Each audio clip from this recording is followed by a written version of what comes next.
we're really gonna start the podcast off with our top 10 small forwards in the NBA going into next season. If you want to go first, you All can. right. Going into the next season, I got for my top 10, I got Katie at 1. I got Tatum at 2, Bron at 3, PG at 4, Jimmy at 5, Kawhi at 6, DeMar at 7, Scotty at 8, Brandon Ingram at 9, and Franz Wagner at 10. Yeah, that's not. I Yeah, was really kind of go ahead. that's not bad. That's not a bad list. Now, I what was was you? really Jimmy and PG was the ones where I was kind of flip floppy on because it's Jimmy's contract year, so players always play well during that contract year.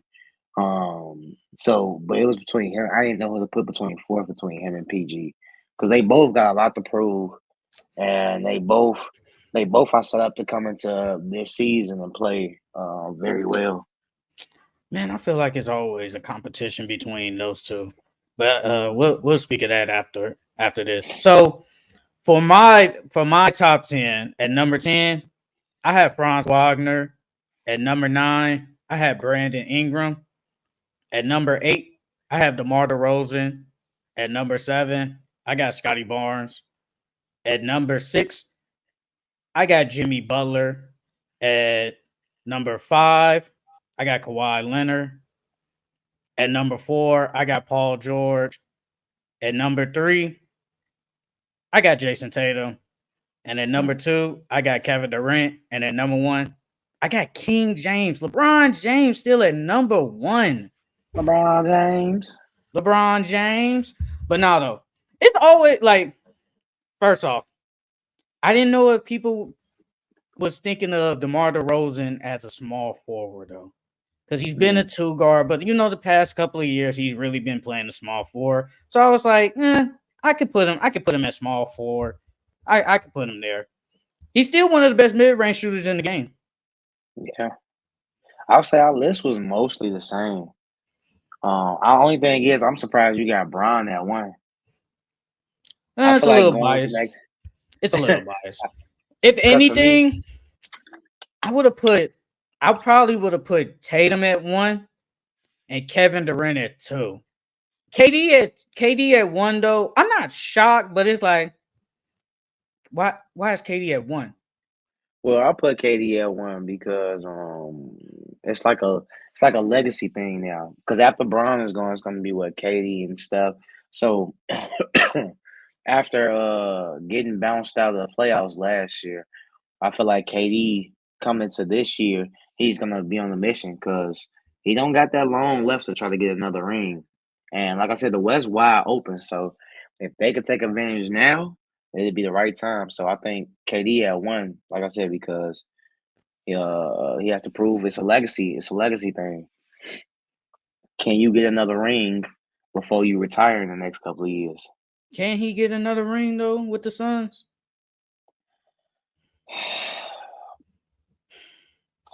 If let's say, like I said, the West is wide open. So depending on matchups, if they make their way to the finals, they'll probably be going against the Knicks, Boston, 76ers or the Bucks. Um, I feel like they can beat the Bucks. The Suns, Um, Bucks. they can beat them. The Celtics is going to be hard, and I think the Knicks is going to be hard. But they can definitely get they They could beat the if they Sixers. get the right matchups. Yeah, they could beat the Sixers. They could beat the Who's Sixers. stopping Nurkic against Joel? Who's stopping KD? Paul George ain't gonna do I that. got Then Paul who gonna stop George. Book? Who, Hey, who, I got Paul George. what about Book? What about Book? Who's stopping Tyrese Maxey? Bradley Beal. Eh, eh, eh. Come on, Bradley Beal. He's not a scrub, bro. If you I'm not can't saying leave he's Bradley Beal, scrub. you can't leave that man wide open. And playoffs is all about matchups and stuff. So if they taking away KD and Book, I mean, you still got Bradley Beal that can go out there and get you 30 any given game. They got more firepower. So Only thing is Joel. KD, Book, Bill versus Joel, Paul George, and Tyrese Maxey. Mm-hmm. Paul George and Katie. Well, Katie and Joel.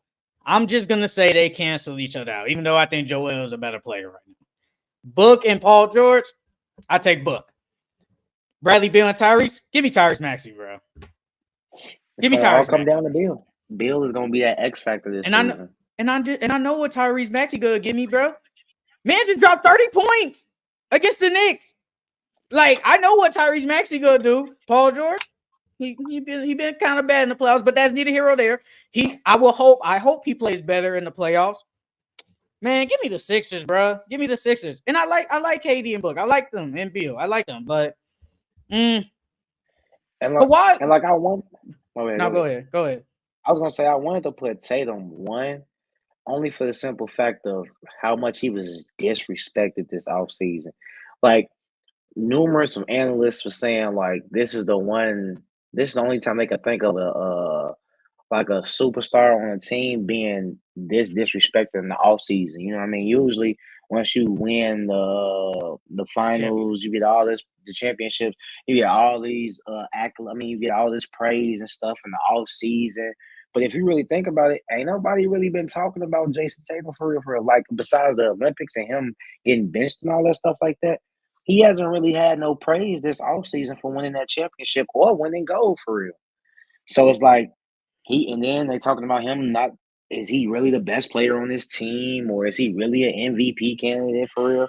So he got a lot to prove. I'm not gonna lie. If Kawhi Leonard was healthy, he would low key be in the top 4. Yeah. He would, bro. He's not the defender he once was when he kind of first got to the Clippers and definitely in San Antonio. But Kawhi Leonard plays the game right. He's a good mid-range shooter. Gotten better as 3 throughout his career. He's still really good. But with this injury, magical injury, I can't put him in the top 4. So I got to keep him there. Even though I do think Kawhi Leonard is better than Paul George, and I think he's better than Jimmy Butler. But for the sake of this, I have to put him below them.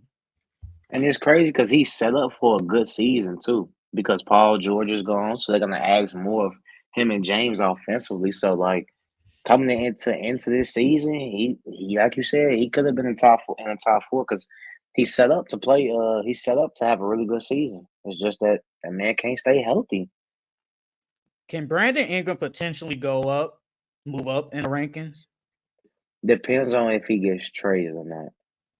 Because watching media day and the Pelicans media day and stuff, they talked about they wanted to play a bunch of small ball, and small ball was their best lineup. But I really think they want to put the ball in Zion's hands from now on, and Brandon Ingram is the odd man out because you got Dejounte now, and you still got CJ. I think Brandon's the odd man out. So if he gets traded, he can definitely move up. But as of right now, no, I gotta keep him at 9. I think a player that can move up, though, is Scotty Barnes. Scotty Barnes has Yeah. all the tools to potentially be in top 5 small forward conversations. He upped his scoring last year. Off the top of my head, I will look at the stats, but I know he was a better shooter and I think a better 3-point shooter last year. And if he can get that better, he can be up there. He was already a good passer, and it's like he's only just going to get better. So I think Scotty Barnes could be in an argument for a top 5 small forward in the NBA. How old is he? Now that I think about it, He like 23, I think. He young still. He is 23. He basically just turned 23. Yeah, like his 3-point shooting. I mean, it could be better, but like from his rookie year, 30%, then his second year, 28, and then this past year, he went up to 34%. So he's only gonna get better. He can really be like and he averaged 6 assists. I think that's pretty good. 8 rebounds, 6 assists. He could give me 8, 7, and probably 23 points per game. Like, I think he can really move up. Another person. Can Mikal Bridges get in the top 10 talks? No. No. Because I'm not saying talent wise he isn't one of the top small forwards, but going into next season, no, he doesn't have the opportunities like he did in Brooklyn. And then obviously with the addition of Cat and the re-signing of OG, it's a lot of people on that team that's gonna have the ball and get the ball. So production wise, nah. I did have Mikhail low key, like fringe top He an 10. honorable mention. Yeah, he an I had honorable him like mention. fringe top 10. But I did pick I had Franz over him because I think Franz he has more opportunities. I do think he's a better offensive player than him. Now, once again, keep bringing up the shooting. It could get better, but I think with the new addition of KCP, I think Franz will shoot a little bit better. So, and the defense is just it's nowhere near like Mikhail just clears him on the defensive end. But I Yeah. think Franz is right now better. But like, I mean, I had LeBron there because, like I said, bias, and I think because he still has a lot of responsibility on the Lakers, and we'll get into like the media day and all that stuff after this. But he just has so much responsibility, basically at 40 years old, basically having to be the second best rebounder, to be the facilitator, to still drop 25 points per game. And I saw somebody said, "Is LeBron the second best shooter on the Lakers?" he Is he? damn near No, if is. you think about He it, is damn he? near is. He damn near is. I low key put D'Lo in front of him, No, but I after put that, D'Lo in front of him too. yeah. If you Is had he a to think better shooter about than it, Austin though, Reeves? Is he a better shooter than Austin Reeves? do you trust And who? then Like when it comes to shooting, who do you trust more right now? LeBron at 40 or Austin Reeves right now? Just shooting, wide just shooting. open, just wide open, I mean, I think wide open just a contested or shooter. whatever. No, just a shooter, bro. Honestly, I trust Austin Reeves more.